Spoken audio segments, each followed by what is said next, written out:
श्रीराम जय राम जय जय राम। नामाचे प्रेम नामाच्या सहवासाने येईल। नामाचे प्रेम येण्यासाठी आपल्या प्रेमळ आईकडेच बघा। मुलाला जरा ताप आला तरी आईच्या पोटात धस्स होते, अन्न गोड लागत नाही, झोप लागत नाही, अशा अनेक गोष्टी होतात।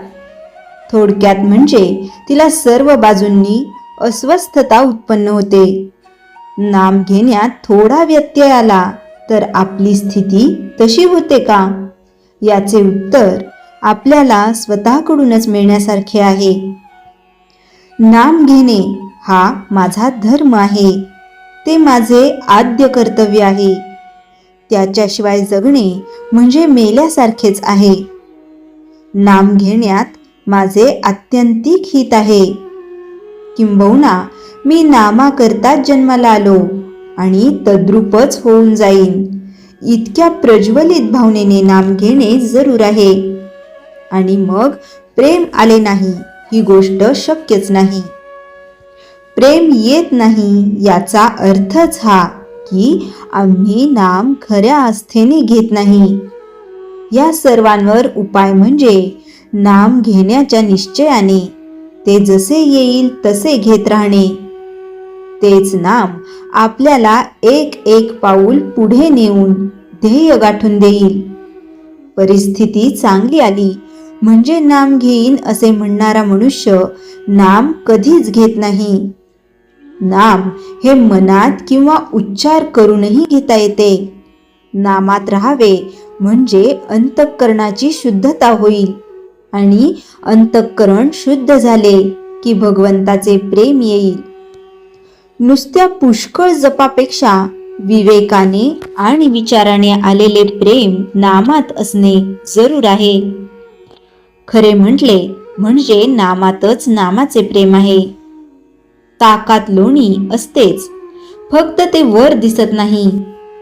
पण ताक घुसळल्यावर जसे ते वर येते तसे भगवंताचे नाम आपण घेतले की त्याचे प्रेम आपोआप वर येते। साध्या शब्दांचा देखील आपल्या वृत्तीवर परिणाम होऊन तो भाव आपल्या मनात जागृत होतो। मग भगवंताच्या नामाने भगवंताचे प्रेम का येणार नाही। आज तुम्हाला जेवढा वेळ रिकामा मिळतो तेवढा सगळा भगवंताच्या नामात घालवण्याचा प्रयत्न करा। पुष्कळ दिवस एका घरात राहिल्याने त्या घराविषयी आपल्याला प्रेम येते ना।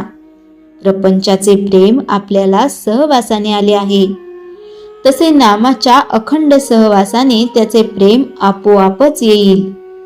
उठता बसता चालता बोलता आपण अनुसंधान ठेवण्याचा प्रयत्न करावा।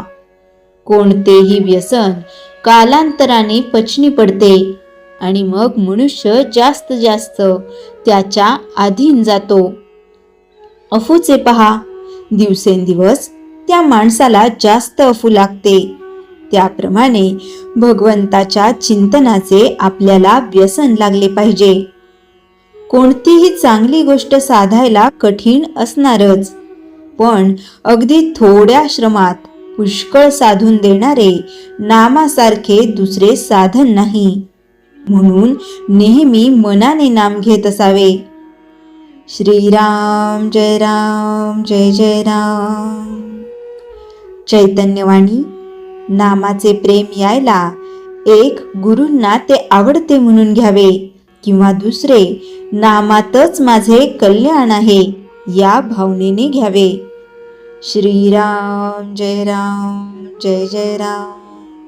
श्रीराम समर्थ।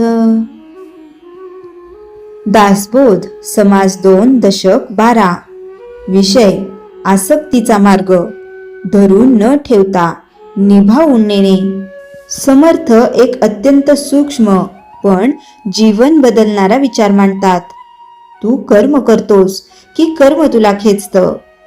हा दशक आसक्ती, ममत्व आणि मनाची गुंतवणूक यांचा खोलवर विचार करायला लावतो। 1. आसक्ती म्हणजे काय? आज आपल्याला वाटते आसक्ती म्हणजे प्रेम, आसक्ती म्हणजे आपुलकी, पण समर्थ स्पष्ट सांगतात प्रेमात मोकळेपणा असतो, आसक्तीत भीती असते. प्रेमात समर्पण असते, आसक्तीत हक्कभाव असतो. समर्थ सांगतात, जे हरवण्याची भीती निर्माण करते ती आसक्ती. 2. ममत्व, माझेपणाचा विस्तार. या दशकात समर्थ माझे या शब्दावर खोल भाष्य करतात. माझे घर, माझी मुले, माझी संपत्ती, माझा मान, ही माझेची यादी वाढत जाते आणि माणूस नकळत म्हणतो, हे गेलं तर मी संपलो. समर्थ इथे थांबवतात, तू नाहीस का, की फक्त माझेच आहे. 3. आसक्तीचे परिणाम. समर्थ सांगतात, आसक्ती वाढली की भीती वाढते, संशय वाढतो, अपेक्षा वाढतात आणि दुःख निश्चित होते. ज्याच्यावर आपण खूप अवलंबून असतो तोच आपल्याला सर्वाधिक त्रास देतो. हे समर्थ स्पष्टपणे दाखवतात. दुःख माणसामुळे नसते, आसक्तीमुळे असते. 4. आसक्ती म्हणजे काय? समर्थ इथे फार महत्वाचा मुद्दा सांगतात. आसक्ती म्हणजे नातेसंबंध तोडणे नाही, कर्तव्य सोडणे नाही, भावना मारणे नाही. आसक्ती म्हणजे मनाने न गुंतता जबाबदारी निभावणे. कर्म करा पण फळावर हक्क नको. नाती जपा पण त्यात स्वतःला हरवू नका. 5. आसक्ती आणि विवेक. समर्थ सांगतात, आसक्ती विवेकातून येते, दुःखातून नाही. दुःख आलं म्हणून संसार नकोसा होणे हे वैराग्य नाही, ती निराशा आहे. विवेक सांगतो, सर्व काही नाशवंत आहे, बदल अटळ आहे. हे समजले की मन हळूहळू सैल होते. 6. अध्यात्मात आसक्ती का आवश्यक? समर्थ ठाम सांगतात, जोपर्यंत मन बाहेर गुंतलेले आहे तोपर्यंत आत शांती येत नाही.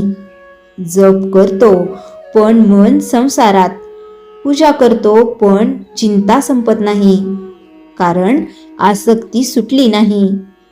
आसक्ती म्हणजे अध्यात्माचा दरवाजा उघडणारी किल्ली. 7.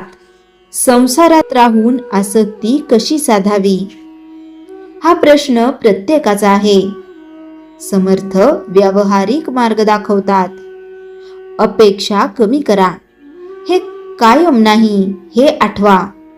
परिणाम स्वीकारायला शिका. दररोज थोडे आत्मपरीक्षण करा. कर्तव्य आणि हक्क यात फरक ओळखा. आसक्ती ही एकदम येत नाही, ती समजुतीने वाढते. 8. आजच्या काळातील आसक्ती.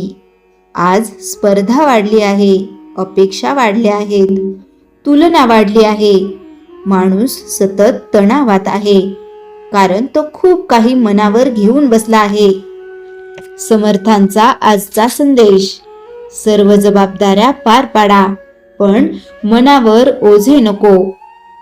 उपसंहार. दासबोध समास 2 दशक 12 आपल्याला शिकवतो, आसक्ती दुःख देते, आसक्ती शांती देते. संसार सोडावा लागत नाही पण ममत्व सैल करावे लागते.